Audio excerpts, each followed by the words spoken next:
तो इस वीडियो में हम लोग वेलोसिटी टाइम ग्राफ डिस्कस करने वाले हैं। तो पिछले क्लास में दैट इज ग्राफ के फर्स्ट पार्ट में हमने ग्राफ से रिलेटेड बेसिक्स को कवर किया था एंड डिस्टेंस टाइम ग्राफ के अलग अलग केसेस को डिस्कस किए थे। इस लेक्चर में हम लोग वेलोसिटी टाइम ग्राफ के अलग अलग केसेस को डिस्कस करेंगे। ठीक है, तो चलो स्टार्ट करते हैं। देखो, सबसे पहले हम लोग वेलोसिटी टाइम ग्राफ का स्लोप पढ़ने वाले हैं कि वेलोसिटी टाइम ग्राफ का स्लोप हमें क्या चीज़ का आइडिया देता है। तो सबसे पहले हम लोग स्लोप देखेंगे। स्लोप हम आपको पिछले क्लास में बताए थे कि y एक्सिस में जो गिवन होता है डिवाइडेड बाय x एक्सिस में जो गिवन है, ये अगर हम निकालें तो ये हमें स्लोप बताता है। ठीक है, ये तो हम लोग लगभग आइडिया लेने के लिए कि ये बेसिकली किस फिजिकल क्वांटिटी को बताता है उसके लिए हम लोग ये फॉर्मूला लिखते हैं। लेकिन अगर क्वेश्चंस पूछे स्लोप से रिलेटेड, ध्यान से सुनना, अगर क्वेश्चन पूछे स्लोप से रिलेटेड तो ये फॉर्मूला नहीं पुट करना है बाबू। क्या पुट करोगे?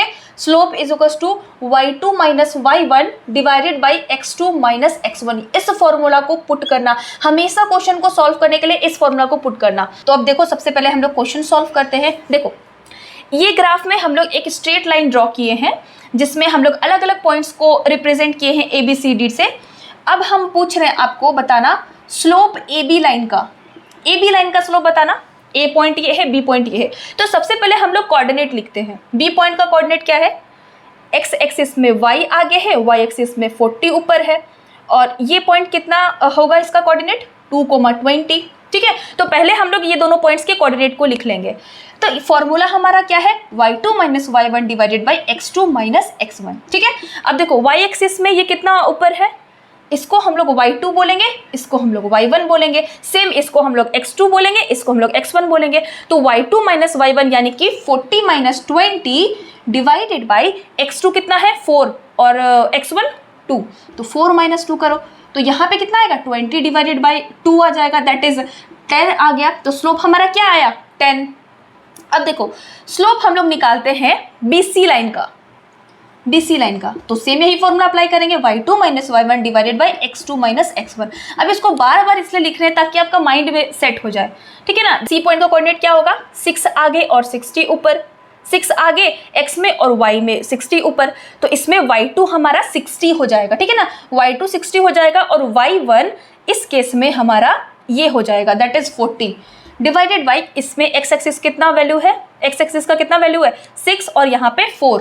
तो 6 माइनस 4 कर देंगे तो यहाँ पे आएगा 20 डिवाइड बाई 2, दैट इज 10। अब चलो तुम निकालो तो स्लोप CD लाइन का। CD लाइन का स्लोप निकाला। सबसे पहले D पॉइंट का कोऑर्डिनेट लिखेंगे, दैट इज 8,80। स्लोप निकालो। इसमें भी सेम वही फॉर्मूला अप्लाई करेंगे, y2 minus y1 divided by x2 minus x1। देखो y2 क्या है? 80, y1 कितना है? 60। तो 80 माइनस 60 डिवाइडेड बाई x2 8 है, x1 तुम्हारा 6 है, यानी कि 8 माइनस 6 करेंगे तो 20 डिवाइडेड बाई 2, दैट इज हमारा 10 आ गया। ठीक है, तो इस फॉर्मूले से हम लोग कैसे स्लोप निकालते हैं क्वेश्चंस में, ये यहाँ पे हम बता दिए। अब देखो, अब यहाँ पे एक इंपॉर्टेंट पॉइंट डिस्कस करेंगे, ध्यान से सुनना। स्लोप हम क्या बोले थे? जनरली स्लोप हम लोग कैसे लिखते हैं? स्लोप का formula y divided by x, y में जो वैल्यू गिवन है डिवाइडेड बाई x में जो वैल्यू गिवन है। अब देखो, y में कौन सा फिजिकल क्वांटिटी है? वेलोसिटी। ठीक है, y में वेलोसिटी है तो यहाँ पे वेलोसिटी लिख दो, डिवाइडेड बाई x में टाइम है तो टाइम से डिवाइड कर दे रहे हैं। अब बताना, वेलोसिटी डिवाइडेड बाई टाइम हमें क्या बताता है? Basically velocity divided by time हमें कुछ नहीं बताता, लेकिन change in velocity divided by time हमें एक्सेलरेशन बताता है। बताए थे आपको एक्सेलरेशन का क्या फॉर्मूला होता है? Final velocity minus initial velocity divided by time, ये एक्सेलरेशन का फॉर्मूला होता है। अब देखो, यहाँ पे हम लोग शुरू से अप्रोक्सीमेशन लेके चल रहे हैं। देखो, स्लोप भी approximately y divided by x लिखे, लेकिन इसका एग्जैक्ट फॉर्मूला तो ये था। यहाँ पर भी वेलोसिटी डिवाइडेड बाय टाइम को हम लोग अप्रोक्सीमेटली हम लोग लिख सकते हैं कि ये एक्सेलरेशन है। ठीक है, इसको हम लोग एक्सेलरेशन अप्रोक्सीमेटली लिख सकते हैं। तो याद रखना कि slope of, very important point note डाल के लिख लेना, slope of velocity time graph, VT graph मतलब velocity time graph, gives acceleration, gives acceleration, very very important, acceleration. और हम लोग पिछले क्लास में डिस्टेंस टाइम ग्राफ पढ़े थे। डिस्टेंस टाइम ग्राफ का स्लोप क्या बताता है? हमें स्पीड बताता है, स्पीड या फिर वेलोसिटी बताता है। वही हमारा वेलोसिटी टाइम ग्राफ हमें एक्सीलरेशन का आइडिया देता है। इंपॉर्टेंट पॉइंट है। ठीक है, यहाँ तक क्लियर है? अब हम लोग डिफरेंट केसेस देखेंगे वेलोसिटी टाइम ग्राफ का। ठीक है, तो यहाँ पे हम लोग टोटल 4 केसेस डिस्कस करेंगे वेलोसिटी टाइम ग्राफ का। बहुत इंपॉर्टेंट है, ध्यान से सुनो। देखो यहाँ पे वेलोसिटी टाइम ग्राफ एक स्ट्रेट लाइन है with some angle from X axis, ठीक है, टाइम के साथ किसी एंगल पे ये स्ट्रेट लाइन है। तो एक बात बताना, इसका स्लोप कांस्टेंट होगा या वेरिएबल? स्लोप कांस्टेंट या वेरिएबल? अभी हम जो थोड़ी देर पहले क्वेश्चन डिस्कस किए थे उसमें देखना स्लोप हम लोग ए बी लाइन का निकाले थे, बीसी लाइन का निकाले थे एंड सी डी लाइन का निकाले थे। क्या स्लोप हर एक 2 पॉइंट के बीच सेम था? सेम था ना? 10 मीटर 10 बेसिकली आ रहा था वैल्यू। यानी कि हमें यह समझ में आया कि स्लोप एक स्ट्रेट लाइन का सेम होता है, यानी कि इस लाइन का स्लोप क्या होगा? कांस्टेंट होगा। कांस्टेंट लिखो या फिर सेम लिखो, बात बराबर है, ठीक है, सेम होगा। एक बात बताना, वेलोसिटी टाइम ग्राफ का स्लोप क्या बताता है? एक्सीलरेशन बताता है। तो क्या यहाँ पे एक्सीलरेशन कांस्टेंट होगा? और कांस्टेंट एक्सीलरेशन को हम लोग क्या बोलते हैं? क्या बोलते हैं कांस्टेंट एक्सीलरेशन को? एक्सीलरेशन 2 टाइप का होता है, uniform acceleration and non uniform acceleration. जहां पे एक्सीलरेशन कांस्टेंट है वो यूनिफॉर्म मोशन, और जहां पे एक्सीलरेशन वेरिएबल है वहां पे नॉन यूनिफॉर्म एक्सीलरेशन। तो ये बेसिकली यूनिफॉर्म एक्सीलरेशन का केस है, ठीक है, यूनिफॉर्म एक्सीलरेशन का ये केस है। तो एग्जाम में अगर बोले कि यूनिफॉर्म एक्सीलरेशन में वेलोसिटी टाइम ग्राफ कैसा बनता है तो आपको ये बनाना पड़ेगा ग्राफ, ठीक है ना। देखते हैं अब हम लोग नेक्स्ट ग्राफ। देखो यहाँ पे वेलोसिटी टाइम ग्राफ का स्लोप कांस्टेंट है या वेरिएबल? हम बोले कि स्ट्रेट लाइन का स्लोप कांस्टेंट होता है, तो यहाँ पर स्ट्रेट लाइन तो है नहीं, यानी कि हम इसके लिए लिख सकते हैं स्लोप यहाँ पे चेंज हो रहा है, चेंज हो रहा है। और हम ये भी बताए थे कि इस तरीके से बेसिकली है स्लोप, तो ये इंक्रीजिंग वाला केस होता है, यानी कि चेंज में इंक्रीजिंग डिक्रीजिंग भी तो बताना होगा ना। तो ये इंक्रीजिंग वाला केस है, इंक्रीजिंग को हम ऐसे लिख रहे हैं, ठीक है, इंक्रीजिंग वाला केस है। लेकिन अगर इसके जस्ट रिवर्स ग्राफ होता तो वो डिक्रीजिंग वाला ग्राफ होता, ठीक है। तो स्लोप चेंज हो रहा है, स्लोप मतलब एक्सीलरेशन, और यहाँ पे एक्सीलरेशन क्या हो रहा है? चेंज हो रहा है। और जहां एक्सीलरेशन चेंज होगा वो नॉन यूनिफॉर्म मोशन का केस हो जाएगा। नॉन यूनिफॉर्म मोशन नहीं, वेरी सॉरी, यहाँ पे नॉन यूनिफॉर्म एक्सेलरेशन का केस है। नॉन यूनिफॉर्म मोशन और नॉन यूनिफॉर्म एक्सेलरेशन में डिफरेंस होता है बाबू। नॉन यूनिफॉर्म मोशन का मतलब होता है जहां पे वेलोसिटी चेंज हो रहा हो, और नॉन यूनिफॉर्म एक्सेलरेशन का मतलब जहां पे एक्सेलरेशन चेंज हो रहा हो, ठीक है। तो यहाँ पे एक्सेलरेशन चेंजिंग है। अब नेक्स्ट ग्राफ देखते हैं। देखो यहाँ पे क्या स्लोप, यहाँ पे स्लोप के बारे में बताना, खुद से स्लोप के बारे में बताना। हम पिछले क्लास में बताए थे कि अगर हम लोग ग्राफ ऐसा बनाते हैं जो एक्स एक्सिस से पैरेलल है, बिल्कुल पैरेलल है, किसी एंगल पे नहीं है, एक्स एक्सिस से बिल्कुल पैरेलल है, क्या एक्स एक्सिस से किसी एंगल पे है? नहीं। तो ऐसे ग्राफ का स्लोप 0 होता है, बताए थे। तो यहाँ पे स्लोप 0 है तो एक्सेलरेशन भी 0 हो जाएगा, सिंपल सा बात है। एक्सेलरेशन 0 तो वेलोसिटी क्या हो जाएगा?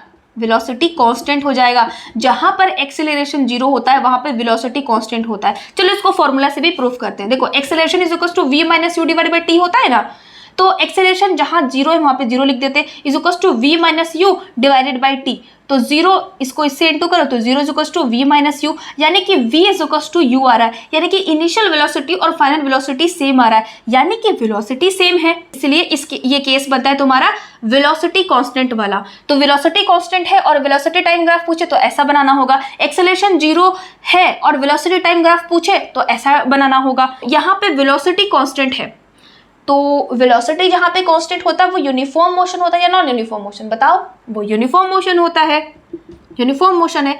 और एक बात बताना, क्या हम इसे इस ग्राफ से देख के हम बता नहीं सकते क्या वेलोसिटी टाइम ग्राफ कांस्टेंट है?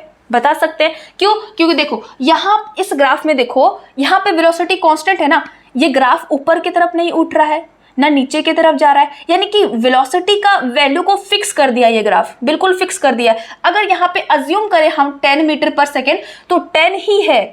टाइम की इंक्रीज होने से, देखो इस एक्सिस में अगर हम लोग आगे बढ़ेंगे तो टाइम इंक्रीज होगा, तो इंक्रीजिंग टाइम के साथ साथ वेलोसिटी का वैल्यू कांस्टेंट है। किसी भी पॉइंट पे आप देख लो वेलोसिटी का वैल्यू कांस्टेंट है with increase in time. Time increase हो रहा है और वेलोसिटी का वैल्यू कांस्टेंट है, यानी कि वेलोसिटी क्या होगा? कांस्टेंट होगा, और ये यूनिफॉर्म मोशन का केस बन जाएगा।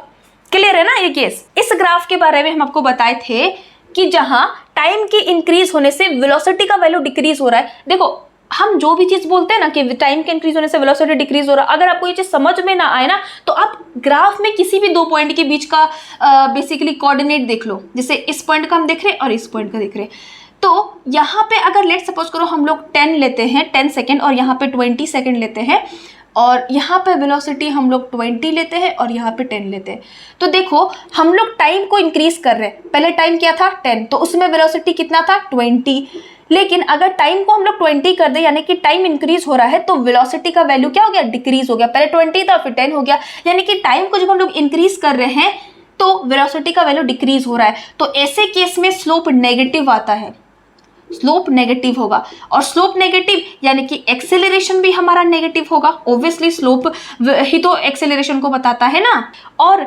एक्सेलरेशन नेगेटिव किस केस में था, हम जब एक्सेलरेशन पढ़ा रहे थे तब बताए थे कि जब वेलोसिटी और एक्सेलरेशन अपोजिट डायरेक्शन में होते हैं तब हम लोग एक्सेलरेशन को नेगेटिव लेते हैं। डायरेक्शन ऑफ मोशन ये है और एक्सेलरेशन का डायरेक्शन ये है, तो इस केस में हम लोग एक्सेलरेशन को नेगेटिव लेते हैं। And very very important point कि इस केस में स्पीड डिक्रीज होता है, ऑब्जेक्ट का जो स्पीड होगा स्पीड विल डिक्रीज, हम इसमें बोलते हैं स्पीड इस केस में डिक्रीज होता है। तो डिक्रीजिंग स्पीड वाला जो ग्राफ है वो ये है, नेगेटिव स्लोप वाला ग्राफ, ठीक है ना।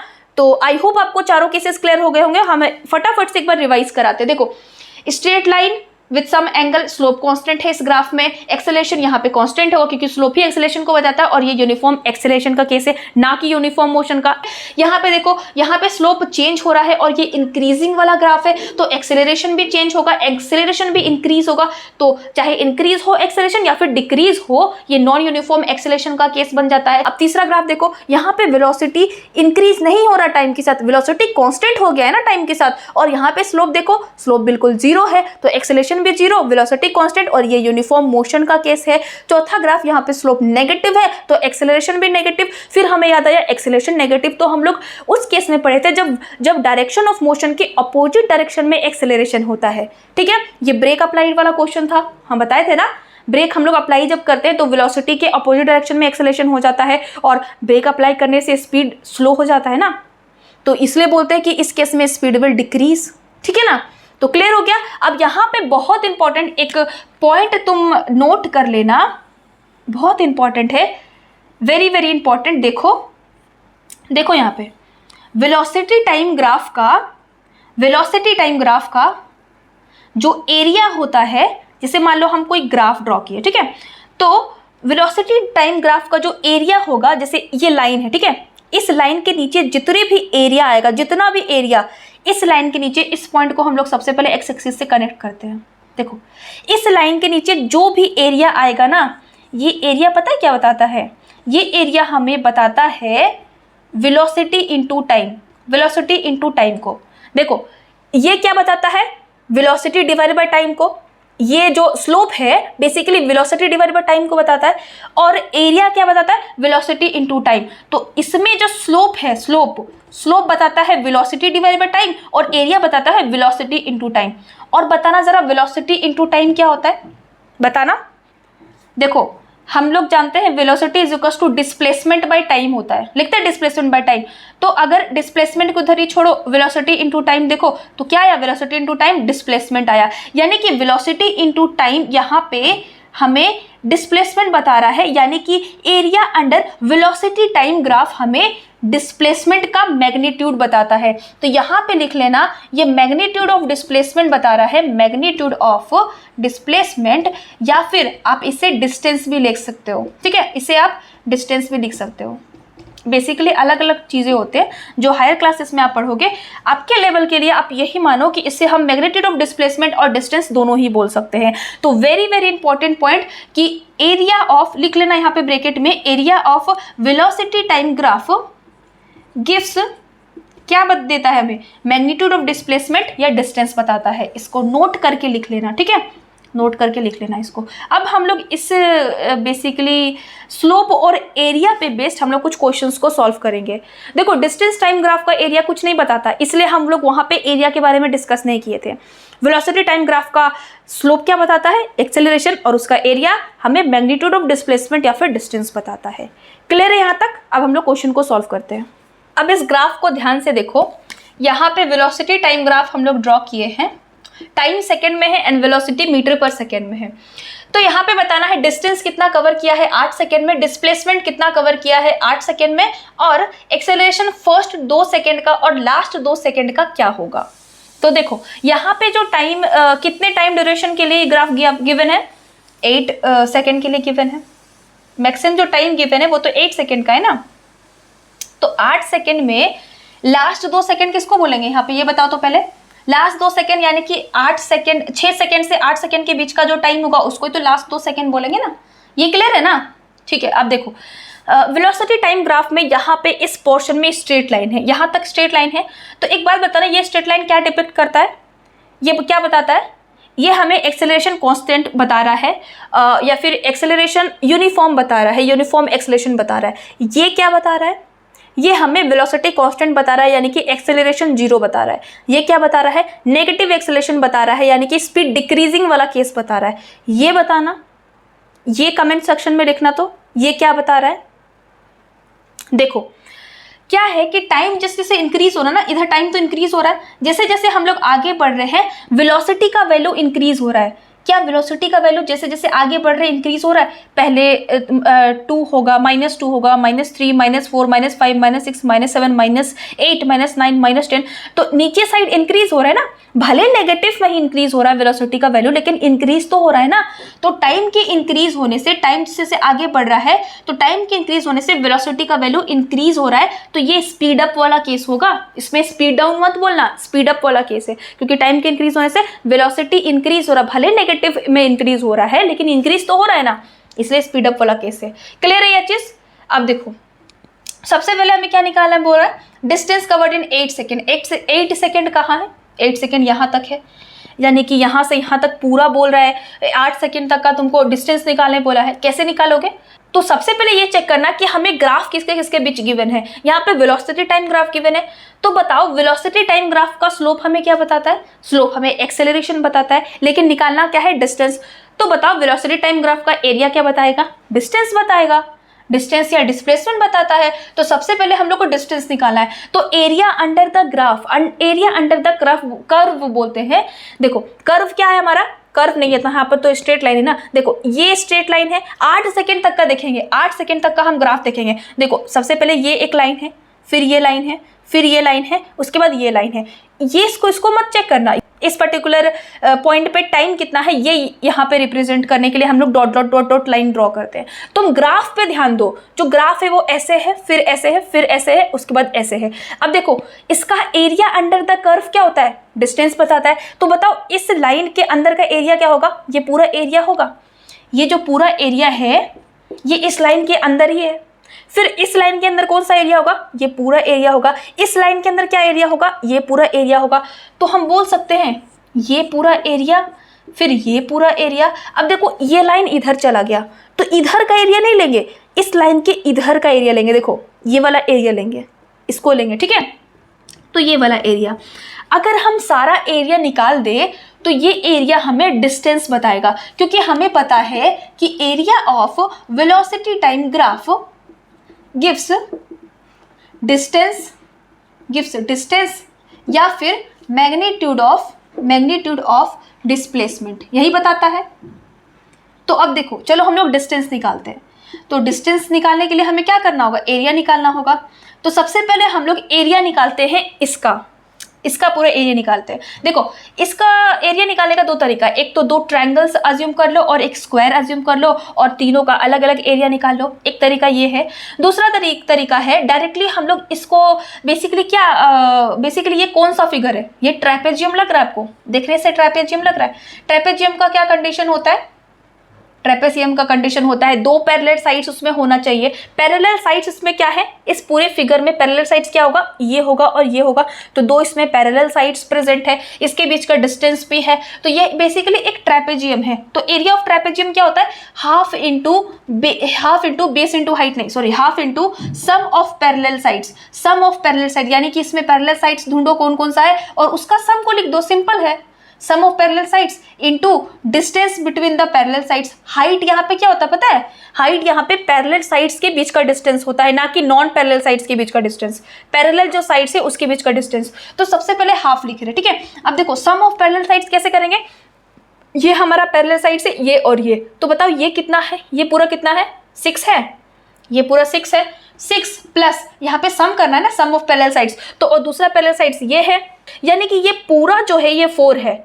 4 में से अगर हम 2 को सब्ट्रैक्ट कर देते, इसको हटा देते, तो क्या ये लाइन आ जाता है, और ये लाइन का जितना लेंथ आएगा उतना ही लेंथ इस लाइन का आएगा, 2 आ गया, into height, height parallel sides के बीच का जो डिस्टेंस होगा उसको हम लोग हाइट बोलेंगे, तो ये कितना है, ये तो हमारा 10 है, तो यहाँ पे 10 लिख लो, तो कितना आएगा, हाफ इंटू 8 इंटू 5, 20 यहाँ पे एरिया आ गया हमारा, मीटर स्क्वायर में एरिया आ गया। अब देखो एरिया तो सबसे पहले इसका हम निकाले ना, ये पूरा जो ट्रेपेजियम है इसका निकाले, अब हम लोग को एरिया निकालना है ये ट्रायंगल का, इस ट्रायंगल का, तो उसके लिए हम क्या करेंगे, half into base into height करेंगे। एक बात बताना, यहाँ पे बेस क्या होगा, बेस तो इस ट्रायंगल का ये होगा, यानी कि 8 में से 6 माइनस करेंगे तब ये हमारा बेस आ जाएगा, तो वो आ गया हमारा 2 इंटू हाइट कितना होगा, यहाँ से यहाँ तक का जो लेंथ होगा वही हमारा हाइट होगा, दैट इज 10, तो यहाँ पर हम लोग 10 लिखेंगे। अब देखो हम लोग यहाँ पे डिस्टेंस निकाल रहे हैं, ठीक है, डिस्टेंस निकाल रहे हैं, तो क्या हम लोग यहाँ पे -10 पुट कर सकते हैं, अगर -10 पुट करेंगे ना तो ओवरऑल जो एरिया आएगा वो -10 आएगा, और कभी भी डिस्टेंस का जो वैल्यू है ना वो नेगेटिव में नहीं होता, क्योंकि ये एरिया आपको क्या बता रहा है, एक डिस्टेंस ही बता रहा है, 8 सेकेंड और बेसिकली 6 to 8 सेकेंड में कितना डिस्टेंस ट्रेवल किया यही बता रहा है, तो क्या डिस्टेंस नेगेटिव हो सकता है, एरिया हम लोग वाले नेगेटिव लेंगे, लेकिन क्या हम लोग डिस्टेंस को नेगेटिव में ले सकते हैं, हम आपको पहले बताए थे कि डिस्टेंस नेगेटिव में कभी नहीं होता, डिस्प्लेसमेंट भले नेगेटिव में होगा लेकिन डिस्टेंस कभी भी नेगेटिव में नहीं होगा, इसलिए इस माइनस को हम लोग नेग्लेक्ट कर देंगे, किस केस में, जब हम लोग डिस्टेंस निकालेंगे तो अब क्या करना है, अब ये दोनों एरिया का सम कर लो, दैट इज 20 + 10 कितना आ जाएगा 30, तो 30 यहाँ पे 30 मीटर आपका क्या आ गया, डिस्टेंस आ गया। मीटर में क्यों लिख रहे हैं, क्योंकि यहाँ पे वेलोसिटी मीटर पर सेकेंड में, तो डिस्टेंस हमारा भी मीटर में आएगा। अब ये तो फर्स्ट हो गया, दूसरा हम लोग डिस्प्लेसमेंट निकालते हैं, डिस्प्लेसमेंट के लिए क्या करेंगे, दोनों एरिया को क्या करेंगे, देखो ये जो एरिया निकाल रहे हैं और ये जो एरिया निकाले हैं, दोनों निकालने का प्रोसेस सेम होता है, डिस्टेंस और डिस्प्लेसमेंट निकालने का प्रोसेस सेम होता है, बस यहाँ पर जो नेगेटिव हम लोग लेने वाले थे ना, -10 यहाँ पे लेने वाले थे, ये डिस्प्लेसमेंट के केस में हम लोग ले लेते हैं माइनस, क्योंकि डिस्प्लेसमेंट तो नेगेटिव हो सकता है, तो यहाँ पे डिस्प्लेसमेंट में हम लोग यहाँ पे -10 बस लेंगे, यही डिफरेंस होता है बस। डिस्टेंस के केस में दोनों एरिया को ऐड करेंगे एंड डिस्प्लेसमेंट के केस में इस एरिया में से इस एरिया को सब्ट्रैक्ट करेंगे, ठीक है, यही डिफरेंस बस होगा। तो ये डिस्टेंस और डिस्प्लेसमेंट कितना सेकेंड में हम लोग निकाल रहे हैं, 8 सेकेंड का निकाल रहे हैं, मतलब ये और ये हमारा निकल जाएगा, तो 20 और यहाँ पे -10 हम लोग लिखेंगे, तो यहाँ पे 10 मीटर आ जाएगा हमारा डिस्प्लेसमेंट, ठीक है। अब नेक्स्ट क्वेश्चन क्या है, find acceleration in first 2 second and last 2 second. देखो फर्स्ट 2 सेकंड क्या है, 0 से 2 यही सेकंड है, तो इस केस में हम लोग क्या निकालेंगे, स्लोप निकालेंगे, क्योंकि हमें पता है कि वेलोसिटी टाइम ग्राफ का स्लोप ही एक्सेलरेशन होता है। स्लोप कैसे निकालते हैं हम बताए, क्वेश्चन में स्लोप निकालने का एक ही तरीका, y2 - y1 divide by x2 - x1 करते हैं। तो बताओ यहाँ पे y2 क्या होगा, ये पॉइंट है और ये एक पॉइंट है, तो इस पॉइंट का कोऑर्डिनेट क्या होगा 0,0, इस पॉइंट का कोऑर्डिनेट क्या होगा x में 2 और y में 10, तो y2 क्या हो जाएगा, ये y2 हो जाएगा, दैट इज 10 - y1 तो 0 है, डिवाइडेड बाई x2 कितना है, x2 हमारा क्या है 2, माइनस यहाँ पे x1 0 है, तो ऐसे निकालोगे तो 5 आ जाएगा। स्लोप क्या आया 5, और स्लोप क्या बताता है हमें, एक्सेलरेशन बताता है, यानी कि इस बेसिकली फर्स्ट 2 सेकंड का एक्सेलरेशन हमारा 5 मीटर पर सेकंड स्क्वायर आ गया, ठीक है। अब बोल रहा है कि लास्ट 2 सेकंड का, लास्ट 2 सेकंड कौन होगा, ये होगा लास्ट 2 सेकंड, तो लास्ट 2 सेकंड का भी हमें क्या निकालना है, स्लोप निकालना है, क्योंकि उसी से हमें एक्सेलरेशन का आइडिया लगेगा। स्लोप कैसे निकालते हैं, y2 - y1। अब देखो 2 पॉइंट कौन कौन सा होगा, पहले पॉइंट को कोऑर्डिनेट लिखते हैं, इस पॉइंट को कोऑर्डिनेट और इस पॉइंट का, ये पॉइंट का कोऑर्डिनेट क्या होगा, x एक्सिस में तुम्हारा 6 और y एक्सिस में तो तुम्हारा 0 हो जाएगा, क्योंकि y में तो ऊपर नहीं ना, x में ही है, ठीक है। इस पॉइंट का कोऑर्डिनेट क्या होगा, देखो x में कितना है 8 है और y में 10 है, -10 है, ठीक है। तो स्लोप कैसे निकालेंगे, y2 - y1 divided by x2 - x1 करेंगे ना, तो y2 इसमें क्या है -10, y1 क्या है 0 डिवाइडेड बाय x2 कितना है, x2 हमारा 8 है और x1 हमारा 6 है, तो यहाँ पे अगर तुम वैल्यू निकालोगे तो यहाँ पे आएगा तुम्हारा -5 मीटर पर सेकेंड स्क्वायर। तो यहाँ पे हमारा पूरा ग्राफ कंप्लीट होता है। आई होप आपको समझ में आ गया होगा, और अगर कोई चीज़ समझ में नहीं आ रहा तो कमेंट सेक्शन में ज़रूर बताना। Thank you so much for watching, bye bye.